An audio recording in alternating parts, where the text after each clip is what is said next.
శ్రీ మోగదారమ్మ మహాలక్ష్మి పద్మాలయం. ఈ టెంపుల్ చాలా బాగుంది, చాలా అద్భుతంగా ఉంది. 1 మినిట్ లో చెప్పడానికి కూడా కుదరదు ఈ టెంపుల్ కోసం. అస్సలు మిస్ అవ్వద్దు. ఇది వైజాగ్ సాగర్ నగర్ బీచ్ రోడ్ లో ఉంది.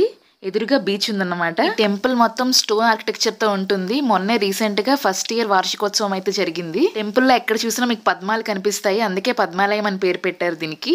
ఇక్కడ మొదటి నుంచి మోగదారమ్మ టెంపుల్ అయితే ఉండేదన్నమాట. అమ్మవారికి రూపురేఖలు అయితే ఉండేవి కాదంట. ఇక్కడ నూకాలమ్మ, దుర్గాలమ్మ, మోగదారమ్మ ఇలా ముగ్గురు దేవతలు కలిపి పూజించేవారట. భక్తులు ఏంచి గుడి కడతామని అడిగితే నేను ఎండకు నీడకు ఇలానే ఉంటాను, నాకు 10 అడుగుల దూరంలో గుడి కట్టుకోండి అని చెప్పారంట. అందుకని ఇక్కడ మహాలక్ష్మీదేవి, దుర్గాదేవి, సరస్వతీదేవి రూపాలతో ఇలా విగ్రహాలను అయితే ఏర్పాటు చేశారు. టెంపుల్ మొత్తం చెక్కటం చాలా అందంగా ఉంటుంది.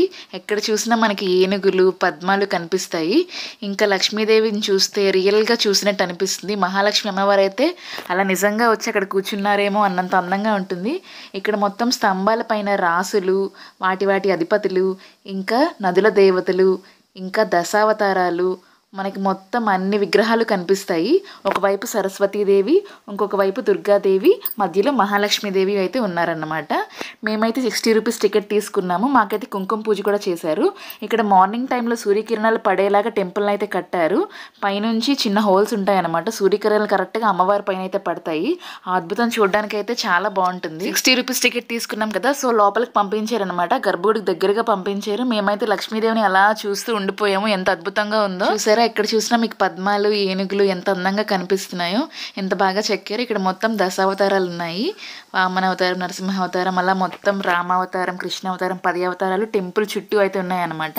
మనం చుట్టూ ఒక ప్రదక్షిణ చేస్తున్నంత సేపు అన్నీ చూస్తూనే ఉంటాము. ఆ శిల్పాలని అంత బాగుంటాయి. మేము నైట్ టైం వచ్చాము. ఈ టెంపుల్ కట్టి 1 ఇయర్ అవుతుందంట. ఫస్ట్ యానివర్సరీ అయితే జరుగుతుంది. సో ఆ టైంలో అయితే చాలా ప్రోగ్రామ్స్ జరుగుతున్నాయి.